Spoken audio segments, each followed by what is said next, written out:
ஜெபம். அன்புள்ள இயேசுப்பா, உங்களை சந்திக்கிற இயேசுப்பா, இயேசுப்பா இந்த நேரத்தை எங்களுக்கு கொடுக்கப்பட்ட தருணத்துக்காக உங்களுடைய நாமத்தை மகிமைப்படுத்துகிறோம் ராஜா. இயேசுப்பா இந்த நாட்களில கூட இயேசுப்பா நீங்க எங்களுக்காக இயேசுப்பா உங்களுடைய ஜீவனை கொடுத்து எங்களுடைய ஜீவனை விளைக்கிறேமா நீங்க மீட்டிருக்கீங்க ராஜா. இயேசுப்பா சாத்தானை பிடியிலிருந்து நீங்க மீட்டிருக்கீங்க, அதற்காக சோக்குறோம் ராஜா. இயேசுப்பா நீங்க சிறுவையில பேசின 7 வார்த்தையிலே நாங்கள் தியானித்து கொண்டிருக்கிறோம் ராஜா. இயேசுப்பா நம்முடைய கரங்கள் ஒப்பு கொடுக்கிறோம். இயேசுப்பா எங்களை மறைத்து கர்த்தர் நீங்க வெளிப்படுங்க சுவாமி.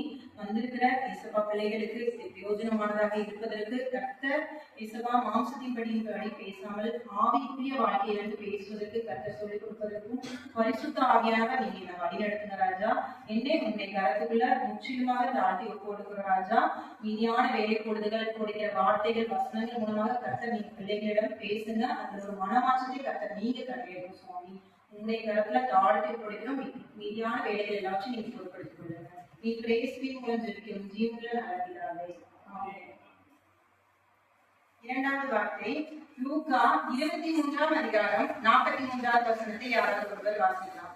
லூக்கா 23:43வது வசனம். இயேசு அவரை நோக்கி, இன்றைக்கு நீ என்னுடனே கூட பரதேசில் இருப்பாய் என்று மெய்யாகவே உனக்கு சொல்லிட்டேன் என்றார். ஆமென். ஏசப்பா சிலுவையில பேசின இது இரண்டாவது வார்த்தை. அந்த நேரத்துல கூட ஏசப்பா என்ன பண்றாங்கன்னா ஃபர்ஸ்ட் ஒரு வார்த்தை சொல்றாங்க, பிதாவே இவர்களுக்கு மன்னியும் அப்படின்னு சொல்றாங்க. அந்த மன்னிப்பா அந்த இடத்துல ஏசப்பா சொல்றப்பதான் அந்த கல்வன் மனசு ரட்சிக்கப்படுறான். எதனால ஏசப்பா இவ்வளவு வியாகுலப்பட்டு சிலுவையில அறையுண்டு சாகக்கூடிய கண்டிஷன்ல இருக்கிறாங்க. நம்ம நம்மள யாராவது குத்திட்டு அடிச்சுட்டா கூட நம்ம என்ன பண்ணுவோம், மன்னிக்க மாட்டோம். ஆனா ஏசப்பா என்ன பண்ணிருக்கிறாங்க, அந்த இடத்துல தன்னோட ஜீவன் போகிற நேரத்துல கூட ஏசப்பா இவங்க எல்லாத்தையுமே மன்னிங்க அப்படி சொன்னா ஒரு வார்த்தை நிமித்தம் அந்த இடத்துல ஒரு ஜீவன் என்ன படுதுன்னா ரசிக்கப்படுது. நம்ம அதைதான் பார்க்கணும். ஏசப்பா அந்த இடத்துல அந்த வார்த்தையை சொல்லணும்னா கல்வனுக்கு புரிஞ்சிருக்காது. எனக்கு எதுக்காக இவங்க மறிக்கிறாங்க, எதனால அப்படிங்கறது அந்த லாஸ்ட் நேரத்துல அவனுக்கு தெரியாம ஒரு ஆத்மா அந்த இடத்துல அழிஞ்சு போயிருக்கும். ஆனாலும் ஏசப்பா வாயிலிருந்து அந்த முதலாவதாக அந்த மன்னிப்புங்கிற வார்த்தை வந்தவே கல்வனுக்கு ரட்சிப்பு கிடைச்சிச்சு.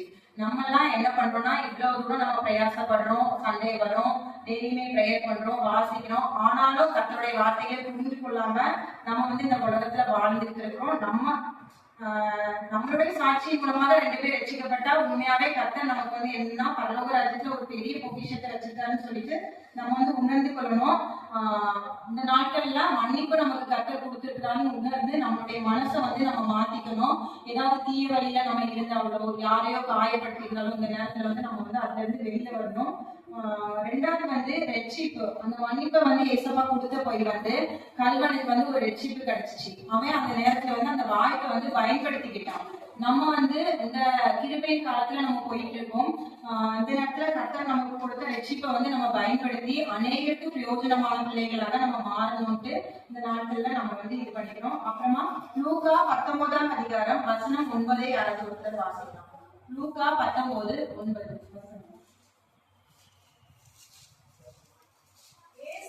நோக்கி, இன்றைக்கு இந்த வீட்டுக்கு ரட்சிப்பு வந்தது, இவனும் ஆபிரகாமுக்கு குமாரனாய் இருக்கிறானே. இது எல்லாத்துக்குமே ரொம்ப தெரிஞ்ச கதை தான். சகையும் வாழ்க்கையில ரொம்ப எப்படி சொல்றது, துன்மார்க்கமா வாழ்ந்துட்டு இருந்தாங்க. பணத்தெல்லாம் வட்டிக்கு கொடுத்து ஏழை மக்கள்கிட்ட இருந்து அநியாயமா வாங்கிட்டு இருந்தாங்க. ஆனா அந்த ஒரு நாள் ஏசப்பா ஒரு வழியா வந்துட்டு இருக்கும்போது சகைக்குள்ள ஒரு ஆசை, நான் எப்படியாவது ஏசப்பாவை பார்த்துடணும் அப்படிங்கிற மாதிரி ஒரு ஆசை சகைக்குள்ள வந்துச்சு. அந்த ஆசை வந்தது நிமித்தமாக ஒரு மரத்தின் மேல ஏறி ஏசப்பாவை பார்க்கறதுக்கு இருந்தான். அப்போ ஏசப்பா அந்த வழியா வாராங்க. நம்ம இப்போ நம்ம இந்த உலகத்துல வாழ்றோம் வைங்களா, யாராவது ஒருத்தங்க தப்பு பண்ணிட்டாங்க, அது நமக்கு தெரிஞ்சு போச்சு. இவங்க இந்த தப்பு பண்ணிட்டாங்க அப்படின்னு சொல்லிட்டு நமக்கு தெரிஞ்சு போச்சு. அதுக்கப்புறமா நம்ம என்ன பண்ணுவோம், அவங்கள டோட்டலாவே அவாய்ட் பண்ணதான் நம்ம ஆரம்பிப்போம். இவன் இந்த விஷயத்துல ரொம்ப வீக்குப்பா, இவங்கிட்ட நம்ம பேசவே கூடாது, இவங்கிட்ட பேசல இவனோட கேரக்டர் நமக்கும் வந்துடும் சொல்லிட்டு அந்த உலகத்துல நம்ம அந்த மனுஷன்ல இருந்து நம்ம தள்ளிதான் இருப்போமே தவிர இவன் தப்பு பண்ணிதான் என்ன திருத்தணும் ஏசப்பாக்களை கொண்டு வரணும் நம்ம யாருமே பிரயாசப்பட மாட்டோம். ஆனா கர்த்தர் சகை பாவியா இருந்தாலும் அவனை தேடி அவனுக்கு உனக்கு இன்னைக்கு ரட்சிப்பு வந்துச்சுன்னு சொல்லி அவனுக்கு அன்னைக்கு ஒரு மறுவாழ்வை கர்த்தர் கொடுத்தாரு. அதன் மூலமாக அவனுடைய வாழ்க்கையில இருந்த பாவங்கள் எல்லாம் அவன்கிட்ட இருந்து விலகி கர்த்தருக்குள்ள அவன் வந்து மாற ஆரம்பிச்சு, நான் வந்து யாருக்கையாவது அநியாயமா வாங்கியிருந்தா அதை நாளத்தனையா நான் திருப்பி செலுத்துவேன்னு சொல்லிட்டு வந்து சகையோட வாழ்க்கையில கர்த்தர் அன்னைக்கு ஒரு ரட்சிப்பை கட்டளையிட்டார். அதே மாதிரிதான் நம்ம என்னைக்கு ஏசப்பாவை நம்ம பார்க்கணும், முழுசா பார்க்கணும், உங்களுடைய முகத்தையே தேடினேன் அப்படின்னு தாவித அடிக்கடி சொல்லுவாங்க.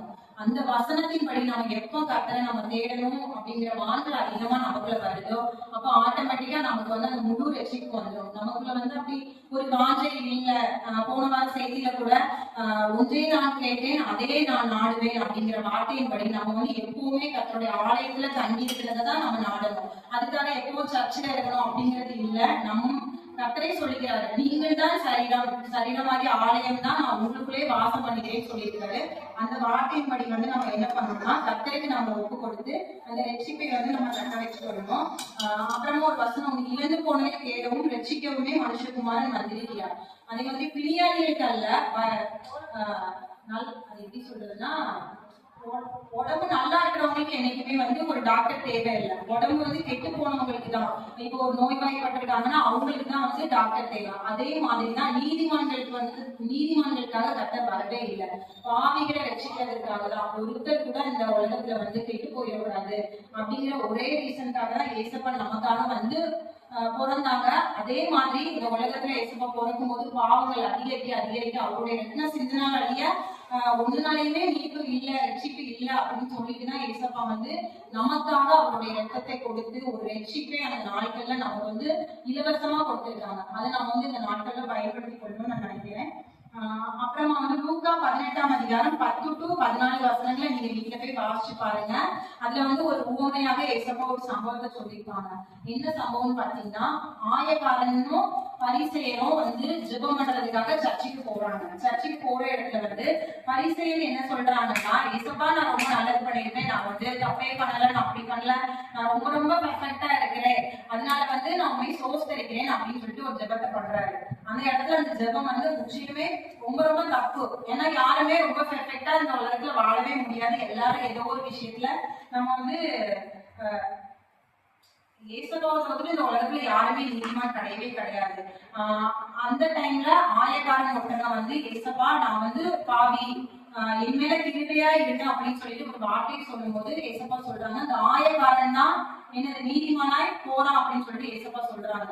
அதே மாதிரி நம்மளும் என்ன பண்ணா, நம்ம கிட்ட என்ன மிஸ்டேக் இருக்கு அப்படிங்கிறத பார்த்து இந்த நாட்களை நம்ம கரெக்ஷன் பண்றதுக்கு நம்ம வந்து கரெக்டா இருக்கணும். அதே மாதிரிதான் லூக்கா 6ஆம் அதிகாரம் 41ஆம் வசனத்தையும் 42வது வசனத்தையும் யாராவது ஒருவர் வாசிக்கலாம். லூக்கா 6:41, 42. நீ உன் கண்ணில் இருக்கிற உத்திரத்தை உணராமல் உன் சகோதரன் கண்ணில் இருக்கிற துரும்பை பார்க்கிறது என்ன? அல்லது நீ உன் கண்ணில் இருக்கிற உத்திரத்தை உணராமல் உன் சகோதரனை நோக்கி, சகோதரனே நான் உன் கண்ணில் இருக்கிற துரும்பை எடுத்து போடட்டும் என்று நீ சொல்வது எப்படி? மாயக்காரனே, முன்பு உன் கண்ணில் இருக்கிற உத்திரத்தை எடுத்து போடு, பின்பு உன் சகோதரன் கண்ணில் இருக்கிற துரும்பை எடுத்து போட வகை பார்ப்பாய். இந்த வசனத்தை நான் எது கூட கம்பேர் பண்றதுக்காக அந்த வசனம் எடுத்தேன்னா, ஏசப்பாவை சிலுவையில அரைஞ்சிட்டாங்க. இந்த பக்கமும் அந்த பக்கமும் 2 குற்றவாளிகளை வச்சிருக்கிறாங்க. ஆனா சுத்தி இருக்கிறவங்க என்ன சொல்றாங்கன்னா, நீ உன்னையும் ரட்சித்துக் கொண்டு உன் கூட இருக்கிறவங்களையும் ரட்சித்துக்கொள் அப்படின்னு சொல்லிட்டு சொல்றாங்க. ஆனா ஏசப்பா வந்து அந்த இடத்துல என்ன பண்ணல, தவறே பண்ணல. நம்மளுடைய பாவங்களுக்காக தான் அவங்க வந்து மறைக்கிறதுக்காக சிலுவையில வந்து தங்களை ஒப்பு கொடுத்தாங்க. ஆனா மத்தவங்க எல்லாரோட எண்ணம் என்னன்னா, இவன் தப்பு பண்ணிட்டான், அதனால வந்து இவருக்கு வந்து சிலுவை தண்டனை கொடுத்திருக்கிறாங்க, குறுக்கு தண்டனை, ரொம்ப கொடியதான ஒரு தண்டனை கொடுத்திருக்காங்க மத்தவங்க நினைச்சிட்டு இருக்கிறாங்க. இன்னைக்கும் அதே மாதிரிதான் உலகத்துல இப்ப 2 பேரும் இருக்கிறோம்னா அதுல ஒருத்தவங்க வந்து ஏதோ ஒரு தவறு பண்ணிட்டாங்கன்னா அவங்களுடைய தவறை சுட்டி காட்டுறதுலேதான் அந்த உலகம் வந்து ஓடி கொண்டு இருக்கிறது தவிர நம்ம கிட்ட என்ன மிஸ்டேக் இருக்கு, நம்ம கிட்ட இருக்கிறத நம்ம கரெக்ஷன் பண்ணிட்டு அடுத்தவங்களுக்கு சொல்லணும் அப்படிங்கிற ஒரு தாட்டே யாருக்குமே கிடையாது. அவங்க பண்ணிட்டாங்க, அவங்களை நம்ம சொல்லிக்கிட்டே இருக்கணும் அப்படிங்கிற தாட்லயே தான் உலகம் ஓடிட்டு இருக்கு.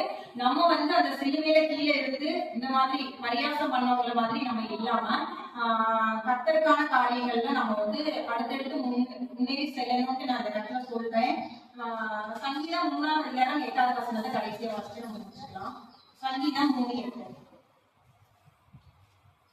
ரட்சிப்பு கர்த்தருடையது, தேவனுடைய ஆசீர்வாதம் உடைய ஜனத்தின் மேல் இருப்பதாக. ரட்சிப்பு வந்து கர்த்தருடையது. அது வந்து மனுஷன் வந்து யாருக்குமே கொடுக்கறது இல்ல. ஒருத்தங்களுக்கு ஏசப்பா ரட்சிப்பு கொடுக்கணுமா வேண்டாமா அப்படிங்கறது முடிவு பண்றது வந்து கர்த்தருடைய கருத்துல இருக்குது. சோ வந்து நம்ம யாரையுமே இந்த நாட்கள்ல நம்ம ஜட்மெண்ட் பண்ணாம நம்ம கிட்ட இருக்கிறத ஃபர்ஸ்ட் கரெக்ஷன் பண்ணிட்டு அந்த மனம் திருமண திருடனை போல கர்த்தர் நமக்கு மன்னிப்பு கொடுத்திருக்கிறாரு அப்படிங்கிற வேத வசனத்தை வச்சுக்கொண்டு நம்ம வந்து இந்த நாட்கள்ல வந்து அந்த ரட்சிப்பை காத்து கொண்டு கர்த்தருக்கான காரியங்களை நம்ம செல்வோம். கண்டிப்பா கர்த்தர் உங்க எல்லாத்தையுமே ஆசீர்வதிப்பார். கர்த்தர் இந்த செய்தியை ஆசீர்வதிப்பார். சின்னதா ஒரு ஜெபம் பண்ணி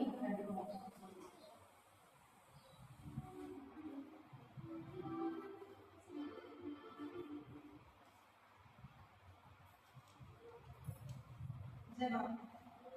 உன்னிருதலுக்காயேசு காயங்கள் பட்டார், உன்னற்றவன்களுக்காயேசு நொறுக்கப்பட்டார்.